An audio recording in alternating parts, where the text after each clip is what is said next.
स्वर्ण रेखा नदी प्रोजेक्ट में देरी और धांधली पर तमतमाया हाईकोर्ट। मध्य प्रदेश हाईकोर्ट की ग्वालियर खंडपीठ में शहर की स्वर्ण रेखा नदी के पुनरुद्धार के मामले पर नगर निगम के अधिकारियों पर की गई तख्त टिप्पणी। इस मामले में मंगलवार को हुई सुनवाई में नगरीय प्रशासन विभाग के कार्यपालन यंत्री अपने हल्फनामे के साथ भोपाल जब कोर्ट में पेश हुए तो हल्फनामे को पढ़ते हुए जस्टिस रोहित आर्या की युगल पीठ ने अधिकारी को खूब खरी खोटी सुनाई। अब इस मामले की सुनवाई 5 मार्च को होगी।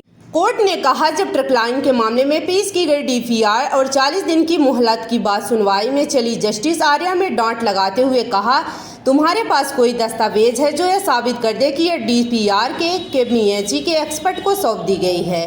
अगर डीपीआर ही अभी तैयार नहीं, फिर यह से भोपाल क्या गया। जस्टिस आर्या ने पूछा कि कहा कि वह एस्टीमेट मतलब वो भी खाना पूर्ति ही हुई है। मिस्टर काउंसिलर, अब मुझे कहानी मत सुनाओ, जो काम हुआ वह बताओ। कोई काम नहीं हुआ तुमने अब तक। जस्टिस अंकुर मोदी से कहा कि आप शपथ पत्र देकर बताइए कि अब तक क्या हुआ, और अगर कुछ नहीं भी हुआ तो उसकी भी जानकारी दो। पूरे कागज लगा कर दिखाइए, साथ ही भी बताइए कि 40 दिन का समय क्यों चाहिए। एक और तख्त टिप्पणी की, कहा कि 2017 में किया है ना, टेंडर कब दिया है, किसको दिया है, कब बना है, पैसा दिया है, इसकी डेटवाइज जानकारी कहाँ है।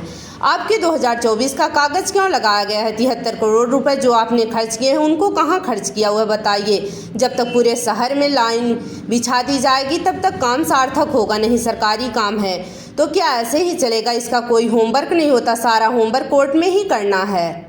जस्टिस आर्या, तुम भोपाल से आए हो, या दस्तावेज तुमने दिया है, पता है दस्तावेज क्या है। जस्टिस आर्या, अब तुम ही बात कर रहे हो। पिछली सुनवाई पर अगर आयुक्त विजय कर रहे होते तो इनकी लाइन पर चल रहे।